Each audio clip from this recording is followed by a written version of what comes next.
ಸರ್ಕಾರಿ ಹೊರಗುತ್ತಿಗೆ ನೌಕರರ ಸಂಘದ ವತಿಯಿಂದ ಮುಂಡ್ರಗಿ ತಾಲೂಕು ನೌಕರರು ಹಾಗೂ ಗದಗ ಜಿಲ್ಲಾ ನೌಕರರಿಗೆ ಹೆಚ್ಚು ವೇತನ ಹಾಗೂ ವಸ್ತುಗಳ ಬೆಲೆ ಏರಿಕೆಯ ವೆಚ್ಚವನ್ನು ಪರಿಗಣಿಸಿ ಸರ್ಕಾರದ ಮುಖ್ಯ ಕಾರ್ಯದರ್ಶಿಗಳಿಗೆ ನಿರ್ದೇಶನ ನೀಡಬೇಕೆಂದು ಆಗ್ರಹಿಸಿ ಗದಗ ಜಿಲ್ಲಾಧಿಕಾರಿಗಳ ಕಚೇರಿ ಮುಂದೆ ಪ್ರತಿಭಟನೆ ನಡೆಸಿದ್ದಾರೆ.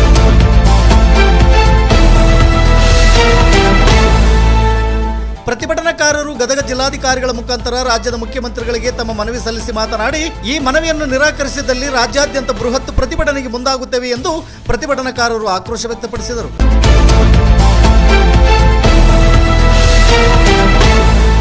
ಈ ಸಂದರ್ಭದಲ್ಲಿ ನೌಕರರ ಸಂಘದ ಜಿಲ್ಲಾಧ್ಯಕ್ಷರಾದ ಹುಸೇನ್ ಸಾಬ್, ಉಪಾಧ್ಯಕ್ಷರಾದ ರಾಮು ದೊಡ್ಮನಿ, ಪ್ರಸನ್ನಕುಮಾರ್ ಜಾವೀದ್ ಹಾಗೂ ಡಿಎಸ್ಎಸ್ ಜಿಲ್ಲಾಧ್ಯಕ್ಷರಾದ ಬಸವರಾಜ್ ಕೊಪ್ಪಳ ಮತ್ತು ಮಲ್ಲಪ್ಪ ಬಾವಿಮನಿ, ಮಂಜುನಾಥ್, ಪ್ರವೀಣ್ ಕುಮಾರ್ ಸೇರಿದಂತೆ ನೂರಾರು ನೌಕರರು ಉಪಸ್ಥಿತರಿದ್ದರು. ವರದಿಗಾರರು ಭೀಮಪ್ಪ ಗುಡಿಹಿಂದಲಮನಿ. ಇದು ಗರುಡ ನ್ಯೂಸ್ ಕರ್ನಾಟಕ. ನಾನು ಮಲ್ಲೇಶ್ ಕಮತೂರು.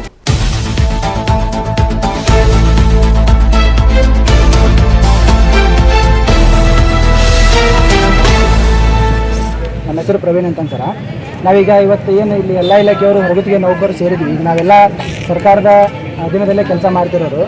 ನಾವು ಹೊರಗುತ್ತಿಗೆ ಇರೋದ್ರಿಂದ ಏನಾಗಿದೆ, ನಮಗೆ ಇವಾಗ ಪೇಮೆಂಟ್ ಎಷ್ಟು ಸಿಗ್ತದೆ ಅಂದರೆ ಎಲ್ಲರಿಗೂ 10-12 ಸಾವಿರ ಅಷ್ಟೇ ಪೇಮೆಂಟ್ ಕೊಡ್ತಿದ್ದಾರೆ. ಒಂದು ತಿಂಗಳ ದುಡಿದ್ರೆ 10-12 ಸಾವಿರ ಅಷ್ಟೇ ಪೇಮೆಂಟ್ ಕೊಡ್ತಿದೆ. ಮತ್ತು ಈಗ ಮಾನ್ಯ ಸಚಿವರಾದಂಥ ಸಂತೋಷ್ ಲಾಡ್ ಸಾಹೇಬರು ನಮ್ಮ ಕನಿಷ್ಠ ವೇತನವನ್ನು ಪರಿಷ್ಕರಣೆ ಮಾಡಿ ಪೇಮೆಂಟ್ ಹೆಚ್ಚು ಮಾಡಿದ್ರು. ಎಲ್ಲರಿಗೂ ಒಂದು 20 ಸಾವಿರ ಆದರೂ ಅವ್ರ ಕೈಗೆ ಸಿಗಬೇಕು, ಕನಿಷ್ಠ ವೇತನ ಸಿಗಬೇಕು ಅನ್ನೋ ರೀತಿ ಒಂದು ಜಾರಿ ಮಾಡಿದ್ರು. ಅದನ್ನು ಕೆಲವು ಇಲಾಖೆಗಳಿಗೆ ಜಾರಿಯಾಗಿದೆ, ಇನ್ನೂ ಕೆಲವು ಇಲಾಖೆಗಳಿಗೆ ಜಾರಿಯಾಗಿಲ್ಲ. ಮತ್ತು ಪೇಮೆಂಟ್ ಸ್ವಲ್ಪ ಜನಕ್ಕೆ ಹಾಕಿದ್ರು. 20 ಸಾವಿರ ಏನು ಕಾರ್ಮಿಕ ಇಲಾಖೆಯಿಂದ ಮಾಡಿದ್ರು, ಅದನ್ನು ಪೇಮೆಂಟ್ ಜಾರಿ ಮಾಡಿದ್ರು. ಮತ್ತು ಅದು ಏನಾಗಿದೆ ಅಂತಂದರೆ ಈ ತಿಂಗಳು ಮತ್ತೆ ಅದನ್ನು ತಡೆ ಹಿಡಿದಿದ್ದಾರೆ. ಇಲ್ಲ 20 ಸಾವಿರ ಬೇಡ, ಮತ್ತು 12 ಸಾವಿರನೇ ಹಾಕಬೇಕು ಅನ್ನೋ ರೀತಿ ಒಳಗೆ ಅದನ್ನು ಪರಿಷ್ಕರಣೆ ಮಾಡ್ತೀವಿ ಅಂತ ಮತ್ತೆ ತಡೆ ಹಿಡಿದಿರ್ತಾರೆ. ದಯವಿಟ್ಟು ಅದನ್ನು ಅಲ್ಲಿಗೆ ನಿಲ್ಲಿಸಿ ಈ ಒಂದು 20 ಸಾವಿರನಾದರೂ ನಮ್ಮ ನೌಕರಿಗೆ ಸಿಗೋ ರೀತಿ ಮಾಡ್ಬೇಕಂತ ನಾನು ಕೇಳ್ಕೊಳ್ತೀನಿ. ಯಾಕಂತಂದರೆ ಇವತ್ತಿನ ಜೀವನ ಮಟ್ಟದೊಳಗೆ 12 ಸಾವಿರ ರೂಪಾಯಿ ಒಂದು ಮನೆ ಬಾಡಿಗೆ ಕಟ್ಕೊಂಡು ಒಂದು ಮನೆ ಕುಟುಂಬ ಊಟ ಮಾಡೋಕ್ಕೂ ಸಾಧ್ಯ ಇಲ್ಲ. ಅದು ದಯವಿಟ್ಟು ಸರ್ಕಾರದವರು ಇದನ್ನು ಈ ಕೂಡಲೇ ಪರಿಶೀಲಿಸಿ ನಮ್ಮ ಎಲ್ಲ ಇಲಾಖೆಯವರಿಗೂ ಎಲ್ಲ ಸಿಬ್ಬಂದಿಗಳಿಗೂ ಕನಿಷ್ಠ ವೇತನ ಜಾರಿ ಮಾಡಬೇಕಂತಂದು ನಾವು ಈ ಮೂಲಕ ಆಗ್ರಹ ಮಾಡ್ತೀವಿ. ಈಗೆಲ್ಲ ದಿನಮಾನಗಳು ಜಾಸ್ತಿ ಇದು ಆಗಲ್ಲ. ಹೀಗಾಗಿ 21ನೇ ತಾರೀಕು 22ನೇ ತಾರೀಕಿನಿಂದ ಏನು ಮೇ 22ನೇ ತಾರೀಕಿನಿಂದ ಕನಿಷ್ಠ ವೇತನ ಏನು ಜಾರಿ ಮಾಡಿದಾರಲ್ಲ, ಅದನ್ನೇ ಮುಂದುವರಿಸಿಕೊಂಡು ಎಲ್ಲರ ಜೀವನಕ್ಕೂ ಆಧಾರ ಮಾಡಿಕೊಡುವಂತ ಈ ಸಂಬಂಧ. ನನ್ನ ಹೆಸರು ಮಲ್ಲಪ್ಪ ಬಾವಿಮನಿ, ಜಿಲ್ಲಾ ಆಸ್ಪತ್ರೆಗಳು ಸೂಪರ್ವೈಸರ್ ಅಂತೇಳಿ ಮೆಡಿಕಲ್ ಕಾಲೇಜ್ನಾಗ ವರ್ಕ್ ಮಾಡ್ತೀವಿ. ನಾವು ಸುಮಾರು 2000 ಇಸ್ವಿಲಿಂದ 25 ವರ್ಷ ಆಯ್ತು ನಾವು ಸೇವೆ ಮಾಡಾಕತ್ತೀವಿ. 15 ಮಂದಿಲಿಂದ ಹಿಡಿದು 400-500 ಮಂದಿ ಅಂತ ನಾವು ಹೊರಗುತ್ತಿಗೆ ಕೆಲಸ ಮಾಡಾಕತ್ತೀವಿ. ನಮಗೆ ಮೊದಲ PFIA ಸೈನ್ ಇದ್ದಿಲ್ಲ. 2005ಲಿಂದ ನಾವು ಹೋರಾಟ ಮಾಡಿ ಅವೆಲ್ಲ DC ಅವ್ರ ಮನೆಗೆ ಕೊಟ್ಟು ಎಲ್ಲ ಕೊಟ್ಟು ಕೂಡ ನಾವು ಅವಾಗ PFIA ಸ್ಟಾರ್ಟ್ ಆಗ್ತದೆ. ಈಗ ಪಗಾರ ಈ ಕೂಡ ಪಗಾರ ಅವಾಗ 5,000, 3,000, 10,000, 12,000 ಹಿಂಗೆ ಕೊಡ್ತಿದ್ರು. ಈ ಕೂಡ ಪಗಾರ ಯಾವುದಕ್ಕೂ ಸಾಲಾಗಿಲ್ಲ. ಈಗ ದಿನಮಾನದೊಳಗೆ ಮಾರ್ಕೆಟ್ ರೇಟ್ ಎಲ್ಲ ಬೆಲೆಗಳು ಏರಿದ್ರಿಂದ ಕುಟುಂಬ ನಡೆಸೋದು, ವಿದ್ಯಾಭ್ಯಾಸ, ಮಕ್ಕಳಿಗೆ ವಿದ್ಯಾಭ್ಯಾಸ ಕೊಡೋದು ಭಾಳ ಕಷ್ಟ ಐತಿ. ಮನ್ಯಾಗ ಯಾರ ತಂದೆ ತಾಯಿ ಆರಾಮಿಲ್ಲ ಅಂದ್ರೆ ತೋರಿಸೋದು ಕೂಡ ಕಷ್ಟ ಐತಿ. ಅಂಥದ್ರೊಳಗೆ 10-15 ವರ್ಷದಿಂದ ಪೇಮೆಂಟ್ ಹೆಚ್ಚಾಗಿದೆ, ವೇತನ ನಾವು ಹೋರಾಟ ಮಾಡ್ಕೊಂಡು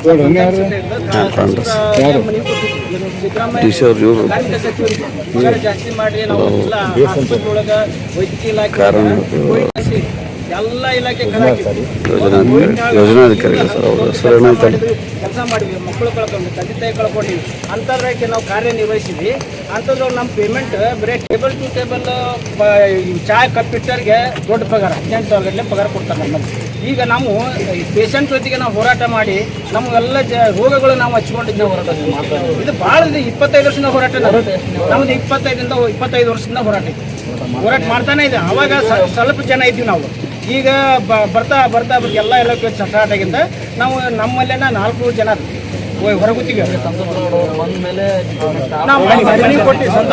ಸಂತೋಷ್ ನೋಡೋರಿಗೆ ಅವ್ರು ಬಂದ ಮೇಲೆ ಪೇಮೆಂಟ್ ಜಾಸ್ತಿ ಮಾಡೋದು. ಅವ್ರಿಗೆ ಮನೆಗೆ ಕೊಟ್ಟಿವಿ. ಸಿದ್ದರಾಮಯ್ಯ ಬಂದ ಮನೆಗೆ ಕೊಟ್ಟಿವಿ. ಮತ್ತು ಜನಸಂಪರ್ಕ ಸಭೆಯೊಳಗೆ ಎಲ್ಲರಿಗೆ ಮನೆಗೆ ಕೊಟ್ಟಿವಿ. ಅದನ್ನು ಪರಿಗಣಿಸಿ HK ಪಾಟೀಲ್ ಸಾಹೇಬ್ರಿಗೆ ಮನೆಗೆ ಕೊಟ್ಟಿವಿ.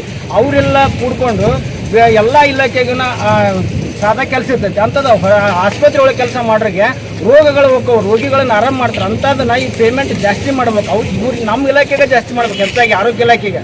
ಅಂಥದ್ದು ಅವ್ರಿಗೆ ಗಮನದಾಗ ಇಟ್ಕೊಂಡು ಸೆಷನ್ ಸಹಿತ ಚರ್ಚೆ ಮಾಡಿದೆ HK ಪಾಟೀಲ್ ಸಾಹೇಬ್ರು. ಇದು ಏನಂತ ಹೆವಿ ವರ್ಕ್, ಸಾದಾ ವರ್ಕ್ ಅಂದ್ರೆ ಡೇಂಜರ್ನ ಒಳಗೆ ಕೆಲಸ ಮಾಡ್ರಿ ಹಿಂಗೆ ಅಂತಂದೇಳಿ ಅದನ್ನು ಕೂಡ ಡಿವೈಡ್ ಮಾಡಿದ್ದಾರೆ. 4 4 ವಿಭಾಗ ಇತ್ತು.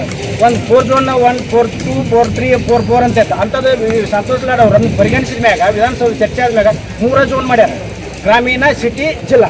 3 ಮಾಡಿ ಅದ್ರೊಳಗನ ನಮ್ದು ಇನ್ನು ಸಿಟಿ ಗ್ರಾಮೀಣದಾಗ ಮಾಡಕತ್ತೆ. ನಾವು ಜಿಲ್ಲಾದ ಕೆಲಸ ಮಾಡೋದು, ಜಿಲ್ಲಾಸ್ಪತ್ರೆ ಜಿಲ್ಲಾದ ಕೆಲಸ ಮಾಡೋದು. ಅದು ಕೂಡ ನಮಗೆ ಜೋನ್ 2ದಾಗ ಬರಬೇಕು, ಅದನ್ನು ಮಾಡಿಕೊಡ್ಬೇಕು. ಸರ್ಕಾರಕ್ಕೆ ಗಮನದಾಗ ಐತಿ ನಮ್ದು. ಅದಕ್ಕಾಗಿ ನಮ್ಮ ಹೋರಾಟ ಪೇಮೆಂಟ್ ಹೆಚ್ಚಿಗೆ ಆದ್ರೆ ಎಲ್ಲ ಕುಟುಂಬ ಆಯ್ತು, ಮಕ್ಕಳು ಆಯ್ತು, ಎಲ್ಲರನ್ನೂ ನಾವು ಸಂಭಾಳಿಸೋಕ್ಕಾಗತ್ತೆ. ಈ ಪಗಾರದಿಂದ ಏನಾಗಲ್ಲ. MLA MP ಗಳು ತಮ್ಮ ಪಗಾರ ಬೇಗ ಮಾಡ್ಕೊಂಡ್ಬಿಡ್ತಾರೆ, ಯಾರನ್ನ ಕೇಳೋಲ್ಲ. ನಾವು ಯಾಕೆ ಎಷ್ಟು ಭಿಕ್ಷೆ ಬಿಡಬೇಕು ಪಗಾರಕ್ಕೆ? ಪಗಾರಕ್ಕೆ ಭಿಕ್ಷೆ ಬಿಡ್ಬೇಕು ನಾವು? ಕಾರ್ಮಿಕರು ನಾವು ದುಡಿದ್ರೆ ಎಲ್ಲರೂ ಆರಾಮಾಗಿರ್ತಾರ. ಫ್ಯಾಕ್ಟ್ರಿ ಒಳಗೆ ಕೆಲಸ ಮಾಡ್ತಾರೆ, ಎಲ್ಲರೂ ಈ ಟೈಲರಿಂಗ್ ಮಾಡ್ತಾರ, ಎಲ್ಲ ಕಡೆ ಮಾಡ್ತಾರೆ. ಅವ್ರ ಕುಟುಂಬ ಬಸ್ ಚಾರ್ಜ್ ಹೋಗಕ್ಕೆ